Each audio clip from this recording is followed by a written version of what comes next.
আলু ভর্তা ডিম ভাজি দিয়ে আমরা কি করব জীবনে? পঙ্গু জাতি তৈরি হবে, বাচ্চাগুলোর ভবিষ্যৎ পুরো ধ্বংস, ওদের মাথায় এখন আর কিচ্ছু নাই।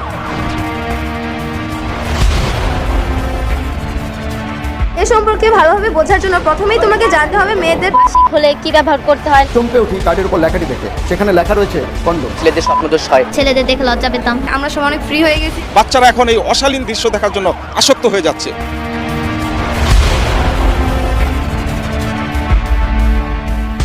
অচেনা এক বাংলাদেশের চিত্র এটা। আমাদের আজকের পাঠ্য বিষয় কি? পাঠ্যপুস্তকে সেক্স এডুকেশন থাকাটা আসলে খুবই জরুরি। সেক্স এডুকেশন আমাদের এত দরকার। সুনাগরিক তৈরির ক্ষেত্রে এটি কাজে দিবে বলে আমি মনে করি। সেক্স এডুকেশন অনেক ওপেন একটা টপিক, জানা দরকার, জানা উচিত। প্রথমেই তোমাকে জানতে হবে মেয়েদের প্রজনন তন্ত্র সম্পর্কে। শিক্ষকের সামনে রুম ভর্তি ছেলে মেয়ে একসাথে বসে শিক্ষার নামে যেসব কুরুচিপূর্ণ বিষয় নিয়ে খোলামেলা আলোচনা করছে, এই বাংলাদেশকে সত্যিই আমরা চিনি না। 6 এ যখন এই জেমস ক্লাসটা আমরা শুরু করেছি, স্যাররা শুরু করেছে, তখন আমরা এগুলো বিষয়ে অনেক কিছু জেনেছি আর আমাদের জড়তাটা কেটে গিয়েছে। তারা অনেক অগ্রসর, এই বিষয়ে তারা মোর গ্রিন এরিয়াতে আছে। আধুনিক শিক্ষায় শিক্ষিত করতে যে সন্তানকে আপনি বিদ্যালয়ে পাঠাচ্ছেন, আপনার অজান্তেই সেই সন্তানকে অশিক্ষার কুশিক্ষা দিয়ে মগজ পচানো হচ্ছে। পঞ্চম শ্রেণী বইতে আপনার বই নামে একটা কবিতা অন্তর্ভুক্ত করা হয়েছে, যেটা ধর্মীয় গ্রন্থ কোরআন বিরোধী কবিতা। ক্লাস 4 এ খলিফা হযরত ওমর জীবনী সংক্ষিপ্ত জীবনী সেটা বাদ দিয়েছে। 3 তে খলিফা হযরত আবু বকর শিরোনামে একটা সংক্ষিপ্ত জীবনী সেটা বাদ দিয়েছে। ক্লাস 2 তে সবাই মিলে কাজ করে একটা শিরোনামে মহানবীর সংক্ষিপ্ত জীবনী ছিল, সেটা বাদ দিয়েছে। ষষ্ঠ শ্রেণীতে লাল গরু নামক একটি ছোট গল্প আনা হয়েছে, যা মুসলিম শিক্ষার্থীদের শেখানো হচ্ছে গরু হচ্ছে মায়ের মতো, তাই গরু জবাই করা ঠিক নয়, অর্থাৎ হিন্দুত্ববাদ। সপ্তম শ্রেণীর বইতে শরৎচন্দ্র চট্টোপাধ্যায়ের লালু নামক একটা গল্প ঢুকানো হয়েছে, যাতে শেখানো হচ্ছে হিন্দুদের কালী পূজা ও পাঠ বলির কাহিনী। অষ্টম শ্রেণীর বইতে হিন্দুদের ধর্মগ্রন্থ রামায়ণের সংক্ষিপ্ত রূপ অন্তর্ভুক্ত হয়েছে। এগুলো কিসের আলামত? মগজের সেই পচা গন্ধ এরই মধ্যে বাতাসে দুর্গন্ধ ছড়াতে শুরু করেছে। জিপিএ 5 শিক্ষার্থীদের অনেকেই জানে না জিপিএ মানে কি। বাংলাদেশ সম্পর্কেও তাদের ধারণা কম। এসএসসি এটার পূর্ণাঙ্গ রূপ কি? এখন মনে পড়তেছে না। Junior school certificate. জিপিএ এটার পূর্ণাঙ্গ রূপ কি? জানি না, এখন মনে পড়ছে না। Grating point.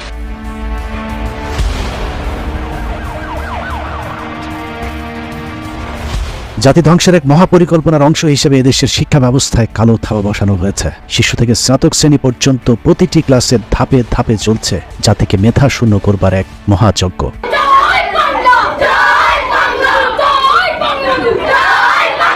এই যজ্ঞ কতটা অযোগ্য এক ভবিষ্যৎ প্রজন্ম তৈরি করে যাচ্ছে তা মাঝে মধ্যেই চোখ রাঙিয়ে জানান দিচ্ছে আমাদের ভবিষ্যৎ কতটা অন্ধকার।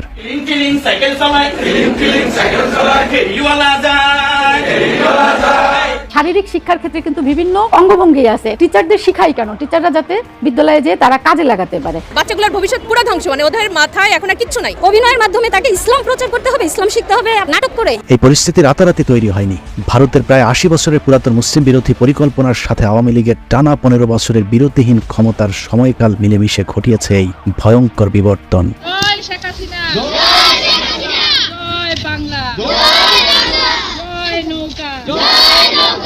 কোন জাতিকে ধ্বংস করতে হলে সেই জাতিকে সবার আগে অশিক্ষিত করতে হয়। আমরা এখন শুধুই অশিক্ষিত নয়, সেই সাথে অশিক্ষার কুশিক্ষাও ঝেঁকে বসেছে আমাদের দূষিত মগজে। আসলে বসেছে বললে ভুল হবে, বসানো হয়েছে।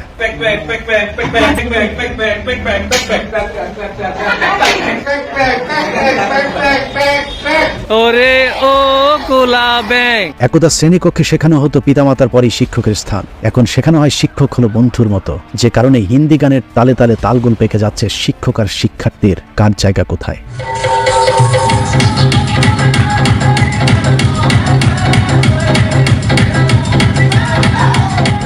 সম্মান আর স্নেহের সেই সম্পর্কটাও এখন শিক্ষার মতোই দূষিত হয়েছে। মাঝে মধ্যে ছাত্রীর সাথে শিক্ষক কিংবা শিক্ষিকার সাথে ছাত্রের অনৈতিক সম্পর্কগুলো এখন আমাদের চোখে কেমন জানি সহনীয় হয়ে উঠেছে। নবম শ্রেণীর কিশোরী এক ছাত্রীকে নিয়ে উধাও হয়েছেন একই বিদ্যালয়ের ভারপ্রাপ্ত প্রধান শিক্ষক। 40 বছর বয়সী শিক্ষিকা ভালোবেসে ঘর বেঁধেছেন 22 বছরের কলেজ ছাত্রের সাথে। এখন আর এসব দেখেও আমাদের অস্বাভাবিক মনে হয় না, এমনকি স্বাভাবিকভাবেই মেনে নিতে হচ্ছে শিক্ষকের গায়ে সজোরে ছাত্রের বসিয়ে দেয়া চটটাকেও। চুয়াডাঙ্গার এক স্কুল ছাত্রের অধ্যত্ত সবকিছুকেই ম্লান করে দিয়েছে।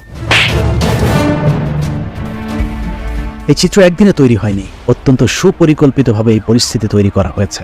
একজন ছাত্র কখন একজন শিক্ষককে সম্মান করবে? যখন ওই শিক্ষার্থীর ভেতরে নৈতিকতা বোধ থাকবে, যে কারণে সেই নৈতিকতার উপরেই আঘাত করা হয়েছে সবার প্রথমে। আমরা বিশ্বাস করি আমরা আদমের সন্তান, এখানে বানর থেকে মানুষ হওয়ার কোনো সুযোগ নাই। এরা ইসলামের প্রতি আঘাত করেছে মাননীয় স্পিকার। আমাদের শিক্ষার এই ব্যবস্থা মাননীয় স্পিকার দেখার কি কেউ নাই? পাঠ্যপুস্তকে বর্তমান সরকার ক্ষমতায় আসার পর থেকে একটি বিশেষ ধর্মের অনুসারী অফিসারদেরকে গুরুত্বপূর্ণ সব জায়গায় বসানো হয়েছে। এছাড়া মুসলমান নামধারী কিছু ইসলাম বিদ্বেষী মুনাফেকদেরকে বসানো হয়েছে মুসলমানদের ইমানে ফাটল ধরানোর জন্য। বানর এবং মানুষ একই প্রাণী থেকে ইভলভ করেছে। বানর পুত্র জাফর ইকবালের বানরের স্বপ্ন আজ পূরণ হয়েছে। পথে ঘাটে আজকাল স্কুল কলেজ পড়ুয়া বানরের অভাব নেই। দেশের সর্বোচ্চ বিদ্যাপীঠেও প্রচুর বাদর পয়দা হচ্ছে। সব মিলিয়ে যেন বাদর তৈরির এক অসুস্থ প্রতিযোগিতায় নেমেছে আমাদের স্কুল কলেজ আর বিশ্ববিদ্যালয়গুলো।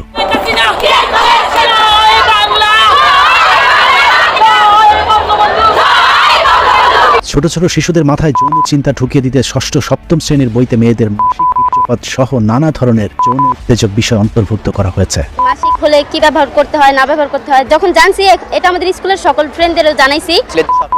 এসব জানলে মানে পরিষ্কার থাকা যায় এবং যৌনরোগ থেকে বাঁচা যায়। আমি নিজেও এইসব ব্যাপারে খুবই সংকীর্ণ ছিলাম। আমি আমার বন্ধুর সাথে তো শেয়ার করতে পারতাম না, মার সাথে শেয়ার করতে পারতাম না, কিন্তু এখন আমি তা খুবই সাবলীলভাবে সবকিছু সবাইকে বুঝাতে পারি। বয়স সন্ধিকালে কি করতে হবে, বীর্যপাত সুখ নাকি অসুখ, এসব নিয়ে আমাদের কিংবা পূর্বপুরুষদের কারো কোনো সমস্যা হয়নি। অথচ ইংরেজি, অঙ্ক, বিজ্ঞানকে ঐচ্ছিক রেখে এসব রান্না বাড়ার যৌন আলোচনাকে আবশ্যিক করা হয়েছে। আমরা এগুলি চাই না। আমাদের মেন সাবজেক্ট হবে বাংলা, অঙ্ক, ইংলিশ, সমাজ বিজ্ঞান, আর ওগুলো হবে অপশনাল সাবজেক্ট। বাংলা, ইংলিশ, অঙ্ক যেই সাবজেক্টই বলেন, ওরা গান, নাচ আর অভিনয়, মানে প্রতিটা সাবজেক্টেই এগুলাই। আর হচ্ছে বিভিন্ন আপনার পোস্টার বানানো, ডিজাইন করা। আলু ভর্তা ডিমবাজি করে বাচ্চা স্টুডেন্ট ভিতরে নেয় না। আমি আমার মেয়ের জন্য এই কারিকুলাম থেকে বাঁচার জন্য আপ্রাণ চেষ্টা করছি। ডাল ভাত রান্না করা এই কিছুদিন করিয়েছে, জোর করে যে নাচতে পারে না তাকে নাচানো হচ্ছে। পঙ্গু জাতি তৈরি হবে। একবারও কি ভেবে দেখেছেন কেন এমন হলো? কার স্বার্থে জাতিকে ধ্বংসের এমন আয়োজন চলছে? এই প্রশ্ন যতক্ষণ আপনাকে অস্থির করে না তুলবে ততক্ষণ পর্যন্ত আপনি সঠিক সমাধানে যেতে পারবেন না, কারণ এই ষড়যন্ত্র অত্যন্ত সূক্ষ্ম এবং গভীর।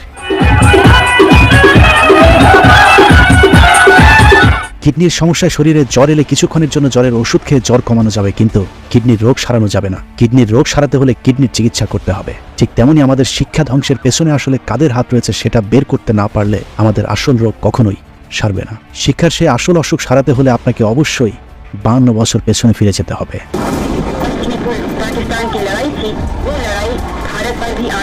1971 সালের 3রা ডিসেম্বর ভারতের যৌথ বাহিনীর হামলায় 9 মাসের যুদ্ধে ক্লান্ত পাকিস্তানি সেনারা যখন নাস্তানাবুদ, তখন নতুন কোনো অপারেশন তো দূরের কথা, নিজেদের বেঁচে থাকাই ছিল দুষ্কর। আত্মসমর্পণ যখন সময়ের ব্যাপার হয়ে দাঁড়িয়েছিল, সেই পরিস্থিতিতে সারা দেশে বেছে বেছে বুদ্ধিজীবীদের কারা হত্যা করল। স্বাধীনতার বল ইতিহাসটা আসলে সেখান থেকেই বদলে দিয়েছে ভারত। একটু লক্ষ্য করলেই দেখবেন 14 ডিসেম্বর যারা হত্যাকাণ্ডের শিকার হয়েছিলেন তাদের কেউ মুক্তিযুদ্ধে যায়নি। এদের সকলেই পুরো মুক্তিযুদ্ধের 9 মাস পাকিস্তান সরকারের সুযোগ সুবিধা নিয়ে চাকরি করেছে। তাহলে তাদেরকে কেন পাকিস্তানিরা মারবে? যদি তর্কের খাতিরেও ধরে নেওয়া যায় পাকিস্তান বাংলাদেশকে বুদ্ধিজীবী শূন্য করতে চেয়েছে, তাহলে শেখ মুজিবকে কেন তারা হত্যা করল না?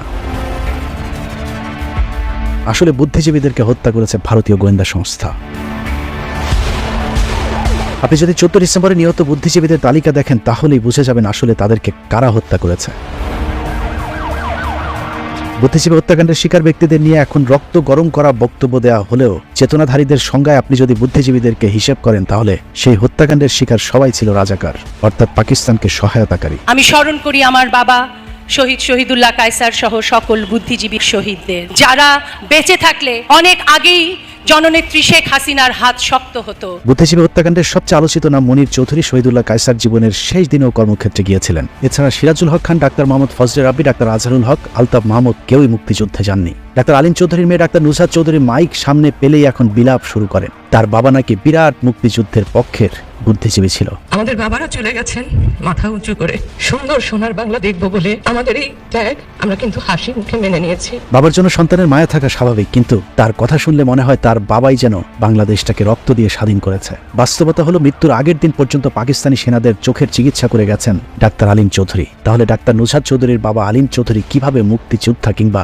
শহীদ বুদ্ধিজীবী হলেন? চেতনাধারীদের সংজ্ঞা অনুযায়ী তিনি একজন রাজাকার ছিলেন। পতাকায় যে লাল অংশটা আছে ওখানে আমার বাবার একটু রক্ত আছে, সেটা সমগ্র রক্ত দিয়ে ওই পতাকাটা আপনাদেরকে দিয়ে গেছে। আপনি যদি বাংলাদেশের কথিত চেতনাপন্থী বুদ্ধিজীবীদের মধ্যে যারা বেঁচে আছে তাদেরকে দেখেন, এর মধ্যে সবচেয়ে বেশি মুক্তিযুদ্ধের জন্য যিনি গলাবাজি করেন তার নাম মুরগি যোদ্ধা শাহরিয়ার কবির, যার খামার থেকে 71-এর 9 মাস ক্যান্টনমেন্টের পাকিস্তানি সেনাদের মুরগি সাপ্লাই দেওয়া হয়েছিল চুক্তির মাধ্যমে।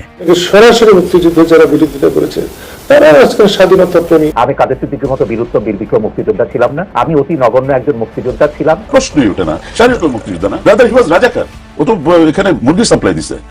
ধন্যবাদ। এগুলো কালিয়া কবির মুক্তিযুদ্ধ করেন নাই, তার জীবন রক্ষা হয়েছিল শাহাদাত চৌধুরীর কারণে। শাহাদাত চৌধুরীর সে ভগ্নিপতি। মুক্তিযুদ্ধের সময় লন্ডনে অবস্থান করেও ভাগ্যবান আরেক মুক্তিযোদ্ধা বিচারক মানিক ব্রিটেনে গিয়ে দ্বৈত নাগরিকত্ব নিয়েও বাংলাদেশের প্রতি তার যে প্রেম তা দেখলে অনেকেরই হয়তো লুঙি ভিজে যায়। ব্যাটলফিল্ডে ছিলেন উনি, বাংলাদেশ ছিলেন না, ভারতে ছিলেন না, মুক্তিযুদ্ধ করেন নাই। আমরা লন্ডনে আমরা মুক্তি সংগ্রাম করেছি, আমরা মুক্তিযোদ্ধা ছিলাম, 71 প্রবাসী মুক্তিযোদ্ধা ছিলাম। 2018 সনে আইন করেছে সরকার যে যারা প্রবাসে মুক্তি সংগ্রামে অংশ নিয়েছে তারাও মুক্তিযোদ্ধা। মুক্তিযোদ্ধা মন্ত্রী পদত্যাগ করা উচিত।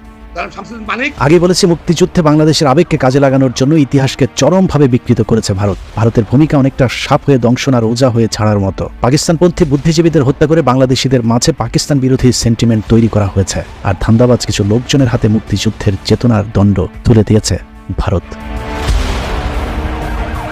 আপনি যদি উইকিপিডিয়াতেও একটু লক্ষ্য করেন তাহলেও দেখবেন বুদ্ধিজীবী হত্যাকাণ্ডের শিকার সবাই পাকিস্তানপন্থী ছিলেন। তাদের কেউ কখনো পাকিস্তানকে আলাদা করতে চায়নি। ধরুন 14 ডিসেম্বর হত্যাকাণ্ডের শিকার বুদ্ধিজীবীদের অন্যতম একজন সাংবাদিক সেলিনা পারভিন সম্পর্কে নানা ধরনের গল্প বাজারে ছাড়া হয়েছে, অথচ সাংবাদিক সেলিনা পারভিনের বিখ্যাত শিলালিপির সবশেষ খণ্ড বের হয়েছিল 1971 সালের অক্টোবর মাসেও, অর্থাৎ পুরো যুদ্ধের সময় তিনি তার সাপ্তাহিক এই পত্রিকাটি প্রকাশ করেছিলেন। তার লেখালেখির ব্যাপারে পাকিস্তানের কিছু পরামর্শ থাকলেও তার এই সাপ্তাহিকটি কখনোই নিষিদ্ধ হয়নি, বরং ডিসেম্বরে তার পরবর্তী সংখ্যা বের করবার জন্য প্রস্তুতি চলছিল। অথচ সেই সাংবাদিক সেলিনা পারভিনকেও আমরা এখন শহীদ বুদ্ধিজীবী বলছি। সেলিনা পারভিন সবসময় সম্পাদনা করেছেন, সেলিনা পারভিন প্রগতিশীল আন্দোলনগুলির সঙ্গে যুক্ত ছিলেন, সুতরাং তিনিও একটা চোখে পড়ার মতো তাকেও হত্যা করা হয়েছে। তারপরে 52 বছরের পুরানো ময়লা স্তূপে ঢেকে যাওয়া ইতিহাস হয়তো একেবারে স্বচ্ছ পানির মতো পরিষ্কারভাবে বোঝানো সম্ভব না, তবে বুদ্ধিজীবী হত্যাকাণ্ড কারা ঘটিয়েছিল তা বোঝার জন্য জহির রায়হানের গুম হয়ে যাওয়ার ঘটনাটাই যথেষ্ট।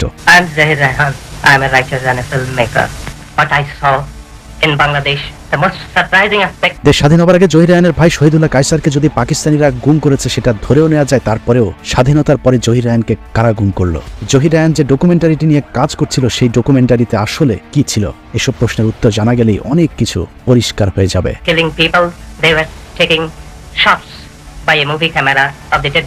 সেক্টর কমান্ডার মেজর জলিল বলেছিলেন ভারতীয় বাহিনীর লুটপাট আর গুমের ব্যাপারে তার একটি বক্তব্যের ভিডিও রেকর্ড করতে গিয়েছিলেন জহির রায়হান। জহির রায়হান তাকে বলেছিলেন ভারতের গুপ্ত হত্যা লুটপাটের সব চিত্র তিনি বাঙালির সামনে তুলে ধরবেন।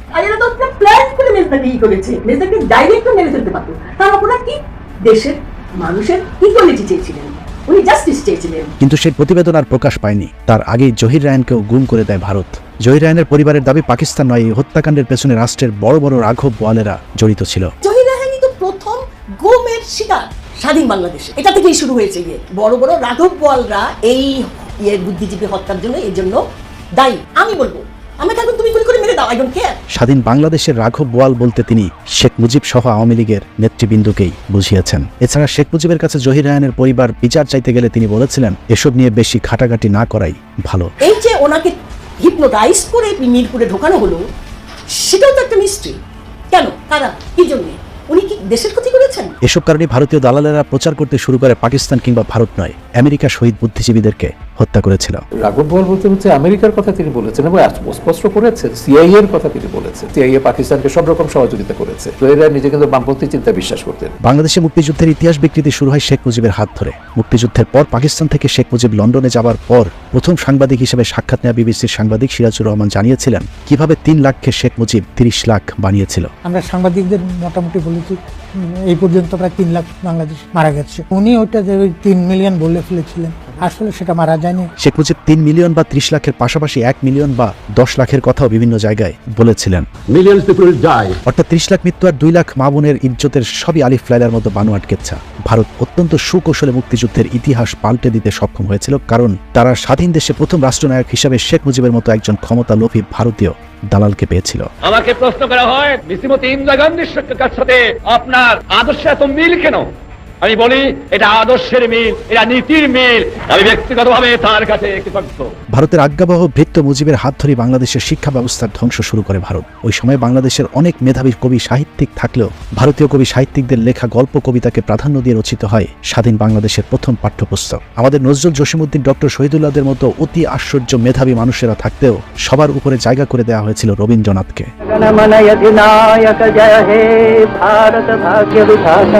অথচ রবীন্দ্রনাথ ছিলেন একজন সাম্প্রদায়িক কবি, বিশেষ করে প্রচন্ড মুসলিম বিদ্বেষী ছিলেন হিন্দু কবি রবীন্দ্রনাথ ঠাকুর। তার অসংখ্য লেখায় মুসলিম বিদ্বেষী ভাব প্রকাশ করেছে। এর মধ্যে কাবুলিওয়ালার সমস্যা, পুরাণ, দুরাশা এসব গল্পগুলোতে সে সরাসরি মুসলমান ধর্মকে আক্রমণ করে কথা বলেছে।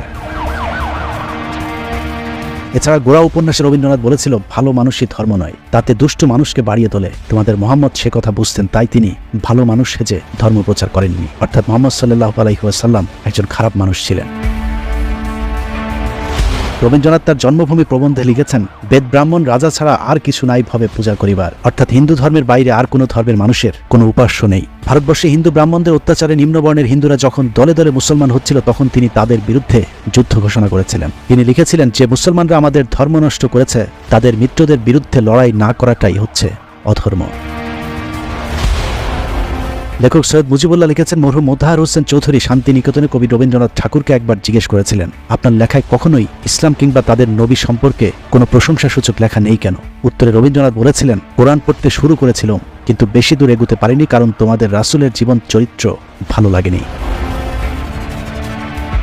রবীন্দ্রনাথ ছিল অত্যন্ত তেলবাজ একজন লেখক, যে কারণে ভারতবর্ষে যখন ইংরেজদের বিরুদ্ধে আন্দোলন চলছিল, তখন সে ইংরেজদের পদলোহন করে নোবেল প্রাইজ বাগিয়ে নিয়েছিল। রবীন্দ্রনাথ তার কণ্ঠরোধ নামক প্রবন্ধে মুসলমানদের ইংরেজ বিরোধী আন্দোলনকে ব্যঙ্গ করে লিখেছিলেন, কিছুদিন হইল একদল ইতর শ্রেণীর অবিবেচক মুসলমান কলকাতার রাজপথে লোস্টন হস্তে উপদ্রবের চেষ্টা করিয়াছিল। তাহার মধ্যে বিস্ময়ের ব্যাপার এই যে, উপদ্রবের লক্ষ্যটা বিশেষ রূপে ইংরেজদের প্রতি। তাহাদের শাস্তিও যথেষ্ট হইয়াছিল। প্রবাদে আছে, ইট্টি মারিলেই পাটকেলটি খাইতে হয়, কিন্তু মুরগন ইট্টি মারিয়া পাটকেলের অপেক্ষা অনেক শক্ত শক্ত জিনিস খাইয়াছিল।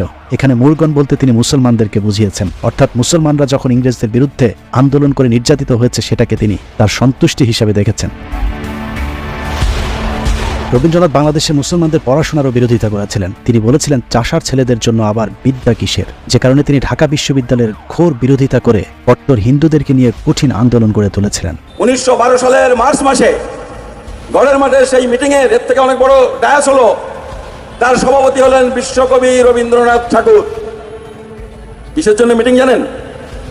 মিটিংটা হলো, ইংরেজ গভর্নমেন্ট তখন প্রস্তাব দিয়েছে ঢাকাতে একটা ইউনিভার্সিটি করবে, বিশ্ববিদ্যালয় ঢাকাতে, তখন কলকাতায় আছে। সেখানে প্রস্তাব পাশ হচ্ছে, ঢাকাতে যেন বিশ্ববিদ্যালয় ইংরেজ গভর্নমেন্ট না করে। কেন বলেন তো? সেখানে বিশ্ববিদ্যালয় হলে মুসলমানরা লেখাপড়া শিখবে। যে কারণে ঢাকা বিশ্ববিদ্যালয় 1911 সালে প্রতিষ্ঠা করার কথা থাকলেও সেটা প্রায় 10 বছর বিলম্বিত হয়েছিল। ভারত মূলত দুটি পদ্ধতিতে আমাদের শিক্ষা ব্যবস্থাকে ধ্বংস করেছে। প্রথমত, শিক্ষা কার্যক্রম থেকে আমাদের ইসলাম ধর্মের মূল আদর্শ ও চেতনাগুলো বাদ দিয়ে কথিত অসাম্প্রদায়িক চেতনার বিকাশ ঘটানো। দ্বিতীয়ত, শিক্ষার মান নষ্ট করে দেয়া।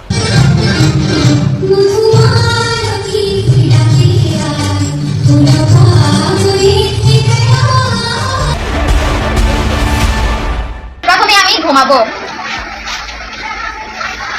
তারপরে সকালে ঘুম থেকে উঠবো, তারপরে এখন আমি বিছানাটাকে সুন্দর করে প্রস্তুত করব।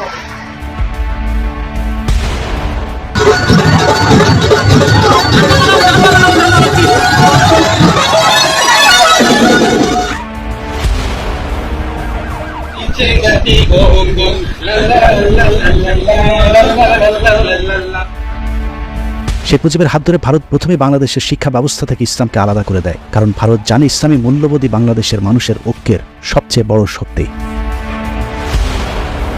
আপনি যদি ঢাকা বিশ্ববিদ্যালয়ের লোগো লিখে গুগলে সার্চ করেন, তাহলে মোট 4টি লোগো পেয়ে যাবেন। প্রথম লোগোটি ব্রিটিশ আমলের 1921 থেকে 1952 পর্যন্ত। পাকিস্তান আমলে 1952 সালে লোগোটিতে কোরআনের ছবি এবং আরবিতে ইকরা বিসমি রব্বিকাল্লাযী খালাক, যার অর্থ হচ্ছে পড়ো তোমার প্রভুর নামে, যিনি তোমাকে সৃষ্টি করেছেন। এরপর শেখ মুজিব ক্ষমতা নিয়েই 1972 সালে লোগো থেকে কোরআনের ছবি মুছে দেয়। এছাড়া আরবিতে পড়ো তোমার সৃষ্টিকর্তার নামের সেই কোরআনের আয়াতটিও বদলে লেখেন শিক্ষাই আলো।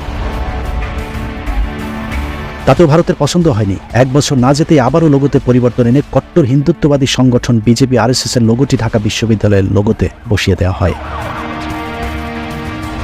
মুক্তিযুদ্ধের আগ পর্যন্ত এদেশের প্রতিটি শিক্ষা প্রতিষ্ঠানে সূরা ফাতিহার মাধ্যমে শিক্ষা কার্যক্রম শুরু হতো, কিন্তু স্বাধীনতার পর আলহামদুলিল্লাহি রাব্বিল আলামিনের পরিবর্তে দুর্গার প্রশংসা শুরু হয়। এটা শুনে আপনি নিশ্চয়ই ঘাবড়ে যাচ্ছেন।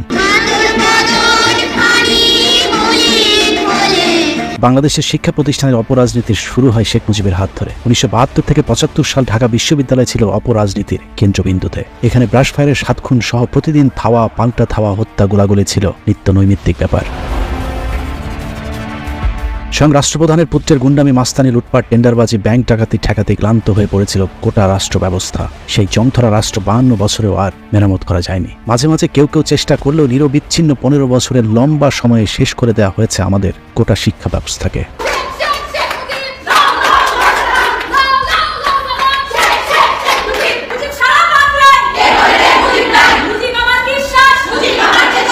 ছোট ছোট শিশুদেরকে স্কুলে এখন শেখানো হচ্ছে ডিম ভাজি, ভাত রান্না, বিছানা গুছানো, বাথরুম পরিষ্কার থেকে শুরু করে হাস্যকর সব কর্মকাণ্ড। আলু ভর্তা ডিম ভাজি দিয়ে আমরা কি করব জীবনে, এগুলো দেখতে দেখতেই শেখা যায়, কিন্তু এগুলো একদম বইয়ে লিখে দেওয়া ধাপ অনুযায়ী এইসব শেখার আমার মনে হয় না প্রয়োজন আছে। বাচ্চাদের বার্গার বানিয়ে আনতে বলে, কেক বানিয়ে আনতে বলে, এইটা কোনোভাবেই সম্ভব না। আমাদের বাচ্চাদের যদি শেখানো লাগে সেটা আমরা বাসায় কিচেনে বসে শেখাবো। এরা কোনো রাজনীতি বোঝে না, তারপরেও চোখের সামনে নিজের সন্তানদের ধ্বংস দেখে রাস্তায় দাঁড়িয়েছিল। আপনারা সবাই জানেন ইন্টারনেট ঘাটতে গেলে কিছু অশালীন ওয়েবসাইট, অশালীন সাইট অটোমেটিক চলে আসে। বাচ্চারা এখন এই অশালীন দৃশ্য দেখার জন্য আসক্ত হয়ে যাচ্ছে। এখন একটা 7-এর বাচ্চাকে যদি আমি a+b² কি জিজ্ঞেস করি, সে যদি কিছুই না পারে, আমি যদি তাকে 2-1টা গুণ জিজ্ঞেস করি সে না পারে, ভাগ জিজ্ঞেস করলে না পারে, তাহলে তাকে কি গণিত শেখাবো? আমরা আগে বাচ্চাদের গাইড করতে পারতাম, ইভেন এখন সেটা পারছি না।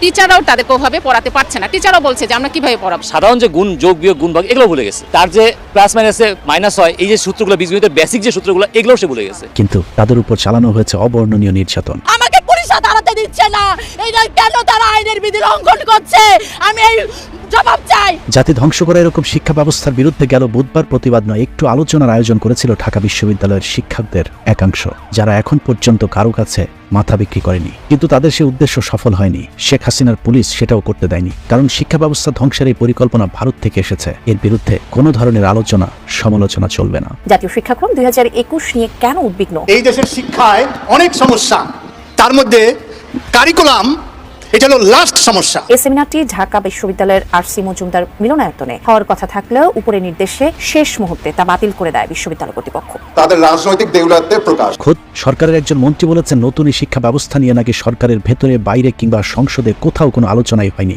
তাহলে প্রশ্ন হলো, এই শিক্ষা ব্যবস্থা তাহলে কোত্থেকে এলো? এখন একটা শিক্ষা ব্যবস্থা এসেছে, হেসে খেলে পড়াশোনা, পরীক্ষা দিতে হবে। আমাদের পার্লামেন্টেও আলোচনা হয় নাই, আমাদের ক্যাবিনেটেও আলোচনা হয় নাই। একটা আলোচনা সভা তো করলেন না, একটা কর্মশালাও আপনারা করলেন না। হাস্যকর মনে হলেও এটা অত্যন্ত আতঙ্কের একটি বিষয়। একটি জাতিকে মেরুদণ্ডহীন করে দেওয়ার এক গভীর ষড়যন্ত্র। আধুনিকায়নের নামে বিজ্ঞানহীন এক নাচ গানময় টিকটকার জাতি তৈরির দিকে এগিয়ে যাচ্ছে আমাদের গোটা শিক্ষা ব্যবস্থা। সে নাটক ভালো পারে তাকে আলাদা করে দেখা হচ্ছে, সে গান করে ভালো পারে তাকে আলাদা করে দেখা হচ্ছে, সে আর্ট ভালো পারে তাকে। একটা ভালো বাচ্চা কিন্তু সে ভালো আর্ট নাও করতে পারে। এখনকার পড়াশোনা কি বেনিফিট? আমার কাছে তো কোনো বেনিফিট মনে হচ্ছে না। দেশের সব প্রতিষ্ঠান অকার্যকর হয়ে পড়েছে।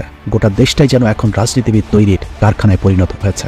শিক্ষক, চিকিৎসক, শিল্পী, খেলোয়াড়, ব্যবসায়ী, পুলিশ, সেনাবাহিনী সকলের এখন একটাই স্বপ্ন, সংসদে একটা আসন পাওয়া। কারণ এটাই এখন সবচেয়ে লাভজনক ব্যবসা। এই ব্যবসায় কোনো মেধা কিংবা পুঁজির প্রয়োজন নেই, শুধু জয় বাংলা স্লোগান দেওয়া শিখলেই আপাতত চলবে। আমাকে যদি বলা হয় যে আপনি যুবলীগের দায়িত্ব নিতে পারবেন কিনা, আমি সাথে সাথে উপাচার্য বা চাকরি চাকরি দিয়ে আমি এর দায়িত্ব নিব। এসব কারণে একসময়ের প্রাচ্যের অক্সফোর্ড খ্যাত ঢাকা বিশ্ববিদ্যালয় এখন র্যাঙ্কিংয়ে এশিয়ার 100 বিশ্ববিদ্যালয়ের তালিকাতেও নেই। ভারত চায় আমাদের দেশের শিক্ষার্থীরা স্কুল কলেজে গিয়ে বাথরুম পরিষ্কার শিখে মধ্যপ্রাচ্যে গিয়ে আরব শেখদের বাথরুম পরিষ্কার করে রেমিটেন্স পাঠাবে। আর ভারতীয়রা বিজ্ঞান ভিত্তিক পড়াশোনা করে আমাদের দেশে বড় বড় পদগুলোতে চাকরি করে সেই রেমিটেন্স তাদের দেশে নিয়ে যাবে। এভাবেই বাংলাদেশ এখন ভারতের দ্বিতীয় সর্বোচ্চ রেমিটেন্স প্রাপ্তির দেশ। অচিরেই 1 নম্বরে উঠে আসার অপেক্ষায় শেখ হাসিনার কথিত স্বামী নরেন্দ্র মোদী। শুধু স্বামী নয়, স্ত্রী হাসিনাও অবশ্য এরকম মেধাহীন প্রতিবন্ধী একটি জাতি দেখতে চায়, যে জাতি করে না কো ফুসফাস, খায় শুধু দুধ ভাত। হাজার অত্যাচার নির্যাতন সহ্য করেও যারা প্রতিবাদ করবে না, যে জাতিকে কথিত নিজস্ব বঙ্গবল্টু স্যাটেলাইট বানানোর কথা বলে 4000 কোটি টাকা হাতিয়ে নেওয়া যায়, $50 বিলিয়ন উন্নয়ন করে যে জাতির মাথায় $250 বিলিয়ন বিদেশি লোন চাপিয়ে দেওয়া যায়, এরকম একটি জাতি শেখ হাসিনা।